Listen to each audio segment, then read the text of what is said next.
Good morning students. बेटा कल मैंने आप लोगों से फैराडे के दोनों लॉज का स्टेटमेंट डिस्कस किया था।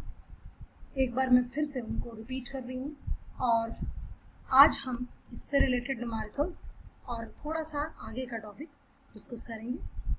फर्स्ट लॉ ऑफ इलेक्ट्रोलिसिस क्या था? The amount of chemical reaction which occurs at any electrode during electrolysis by a current is proportional to the quantity of electricity passed through the electrolyte। वो क्या कहता है कि जितनी देर तक, जितना ज़्यादा टाइम कंजम्पशन आप करेंगे, जितनी देर तक आप इलेक्ट्रिसिटी पास करेंगे किसी भी इलेक्ट्रोलाइट में, डिपोजिशन उतना ही ज़्यादा होगा। तो इलेक्ट्रोड पर जो भी हम करंट पास कर रहे हैं इलेक्ट्रोलिसिस के दौरान, तो जो मास होगा वो डायरेक्टली प्रोपोर्शनल होगा कि कितनी देर तक क्वांटिटी ऑफ इलेक्ट्रिसिटी पास की गई उस सॉल्यूशन से या उस इलेक्ट्रोलाइट से। सेकेंड लॉ क्या कहता है? सेकेंड लॉ कहता है कि the amount of different substance, इसमें मैंने आपको कल भी समझाया था कि जो हमारी, अगर हम अलग अलग सेल लें और उन सब में इक्वल अमाउंट ऑफ इलेक्ट्रिसिटी पास करें तो उनकी जो डिपोजिशन है वो किसके डायरेक्टली प्रोपोर्शनल होगा? उनकी केमिकल इक्विवेलेंट वेट के। अब हमें ये समझना है कि ये केमिकल इक्विवेलेंट वेट क्या है, तो अब हम इसका क्वांटिटेटिव एस्पेक्ट पढ़ेंगे, मतलब हम इनसे रिलेटेड फॉर्मूले पढ़ेंगे और न्यूमेरिकल्स करेंगे। So there were no constant current sources available during Faraday's times. उस टाइम पर नहीं था, तो general practice was to put a coulometer, एक ऐसा डिवाइस जो लगातार क्या कर सके, आपको एक कांस्टेंट करंट दे सके for determining the quantity of electricity pass from the amount of matter. तो यहाँ पर आप सीधा देख रहे हैं Q is directly proportional to what? I T. Q जो है वो क्या है? आई टी के बराबर है। क्यू क्या होता है? क्यू होता है charge, I current, and T जो है कितनी देर तक हमने उसमें पास किया है। तो जो हमारा पहला फैराडे का लॉ है उसको हम इस रिलेशनशिप के बेस पर न्यूमेरिकल सॉल्व करते हैं। हम इसके कांस्टेंट करंट कितनी देर तक हमने क्वांटिटी को, हमने चार्ज जो है हमारा कितनी देर तक हमने उसको भेजा है वो, तो Q जो होगा वो कूलाम में होगा, I नेचुरली एम्पियर में होगा क्योंकि करंट और टाइम जो है वो सेकंड्स में होगा। तो amount of electricity required for oxidation और reduction depends on the stoichiometry of the electrode reaction. Electrode की जो रिएक्शन है बेसिकली उस पर डिपेंड करेगा कि कितनी देर तक हमने जो करंट पास किया है, कितना डिपोजिशन होगा किसी मेटल का। यहाँ पर इन्होंने सिल्वर का एग्जाम्पल लिया है कि 1 mole of electron is required for reduction, क्योंकि एक इलेक्ट्रॉन यहाँ पर चाहिए। यहीं पे अगर मैं मैग्नीशियम ले लूँ तो मुझे 2 इलेक्ट्रॉन चाहिए।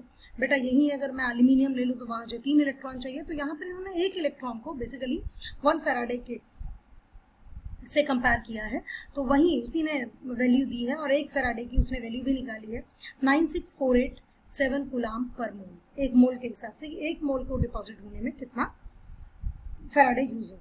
इसको हम कन्वीनियंटली 96500 लेते हैं क्योंकि 487 अप्रॉक्सीमेटली 500 के बराबर है। तो हम कन्वीनियंस के लिए, अपनी कैलकुलेशंस को इजी करने के लिए हम इसको 96500 ले लेते हैं। एंड दिस क्वांटिटी जो है इलेक्ट्रिसिटी की इज नोन एज फैराडे, जिसको हम कैपिटल F सिंबल से रिप्रेजेंट भी करते हैं। इससे कई बार न्यूमेरिकल ऐसा भी आता है कि वो आपको एक क्वेश्चन देंगे कि this much of electricity is pass through a cell having this much of reaction, की वो रिएक्शन इसमें ये होनी है, या आपको इलेक्ट्रॉड्स के बारे में वो बता देंगे और आपसे नंबर ऑफ फैराडे पूछेंगे। तो बेटा जितने भी total number of electrons consume होंगे या रिलीज होंगे उतने ही फैराडे हम लेते हैं। एल्यूमिनियम की अगर हम 1 मोल की बात करें तो हमें 3 फैराडे की जरूरत पड़ेगी। क्यों? क्योंकि वहाँ 3 इलेक्ट्रॉन है। 1 मोल में इतना फैराडे, 1 फैराडे यूज हो रहा है 1 इलेक्ट्रॉन, जो सिल्वर का एग्जाम्पल हमने लिया। और अगर मैं वहीं एल्यूमिनियम का एग्जाम्पल लेती तो मेरे 3 फैराडेज यूज होते।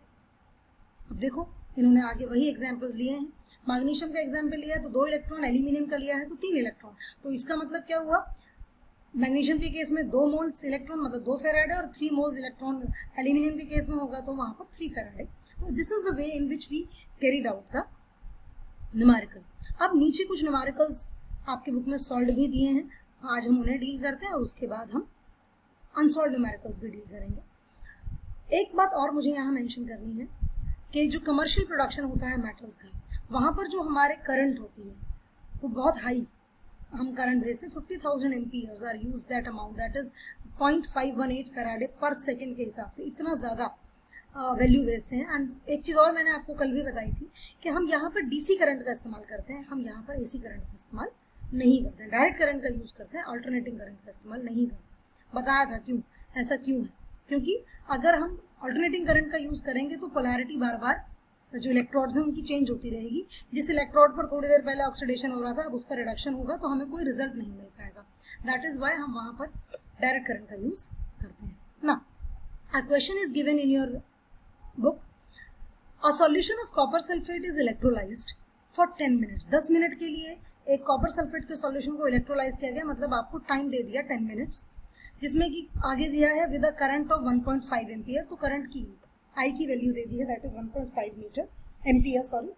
And what is the mass of the copper deposited, आपसे कॉपर का मास पूछा है कि कितना डिपॉजिट हुआ।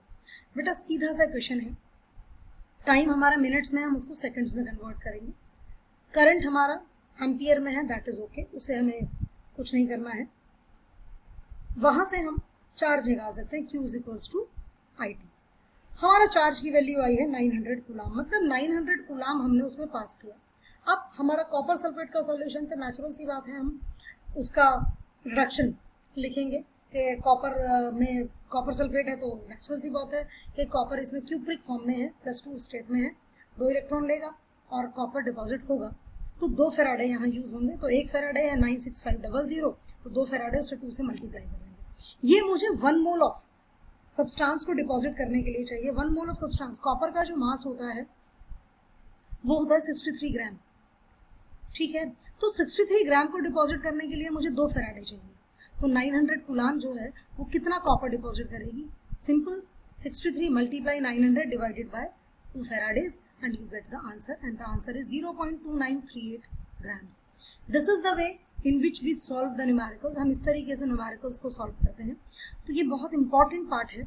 इससे रिलेटेड कुछ क्वेश्चंस आपकी एक्सरसाइज की बुक में भी दिए हैं, एक्सरसाइज में दिए हैं इस चैप्टर की, तो वो आपको सॉल्व करने हैं और उनको सॉल्व करने के बाद आपको आपका जो वर्क है वो मुझे सबमिट करना है। तो जो आप अपना वर्क सबमिट करते हैं वो प्लीज़ गूगल क्लासरूम पर कीजिए, क्योंकि उससे इंडिविजुअल आपका एक डॉक्यूमेंट बन के मेरे पास आ रहा है और वो मुझे हेल्प करेगा in giving your marks which is related with the internal assessment. तो आपसे मेरी फिर से एक बार रिक्वेस्ट है, आप प्लीज़ अपने इंटरनल असेसमेंट को भी स्ट्रॉन्ग रखें, क्योंकि जो कंडीशन चल रही है कोविड-19 की, उसमें हमें जो भी हम काम कर रहे हैं, नो डाउट आप लोग बहुत अच्छा काम करने की कोशिश कर रहे हैं, आप लोग मुझे वर्क दिखाते हैं, very good, I am happy with that. But जो बच्चे थोड़े से अभी नहीं काम को इतना सीरियस लिए हैं, वो प्लीज़ थोड़ा सा सीरियस हो, अपना वर्क मुझे दिखाएं, और जिससे मैं भी आपको अच्छे से इंटरनल असेसमेंट असेस करके अच्छे से नंबर मार्क्स दे सकूं विदाउट एनी ऑब्जेक्शन, ठीक है ना। सो आप और अच्छे से काम कीजिए। Thank you and have a good day.